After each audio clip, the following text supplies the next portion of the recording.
இட்லி, தோசை, சப்பாத்தி, பூரி, சாதம் இதுக்கெல்லாம் செட் ஆகிற மாதிரி சூப்பரான டேஸ்ட்டில் சன்னா மசாலா கிரேவி எப்படி செய்யலாம் அப்படிங்கிறத பார்க்கலாம். 2 வெங்காயம், 5 பச்சை மிளகாய் இது எல்லாத்தையும் போட்டு அதில் கொரப்பாக அரைச்சிக்கரலாம். அடுத்ததாக குக்கரில் எண்ணெய், கிராம்பு, பட்டை, ஏலக்காய், சோம்பு, நம்ம அரைச்ச வெங்காயம், பச்சை மிளகாய், இஞ்சி பூண்டு விழுது, தக்காளி பழம் எடுத்து பேஸ்ட் கணக்காக அரைச்சி வச்சிருக்கேன். அதோட பச்சை வாசனை போகிற வரைக்கும் நல்லா வதக்கி விட்டுட்டு இதுக்கு தேவையான மசாலா சேர்த்துக்கரலாம்.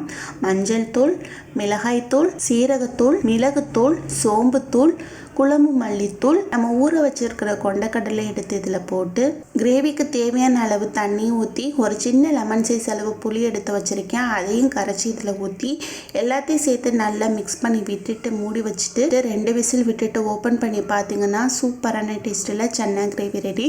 கடைசியாக கொஞ்சமாக கரம் மசாலாவும் கொத்தமல்லி இலையும் சேர்த்து போட்டுக்கோங்க. ரொம்ப ரொம்ப சூப்பரான டேஸ்ட் கொடுக்கும். இந்த வீடியோட ஃபுல் லிங்க் கொடுக்குறேன், செக் பண்ணி பார்த்துக்கோங்க.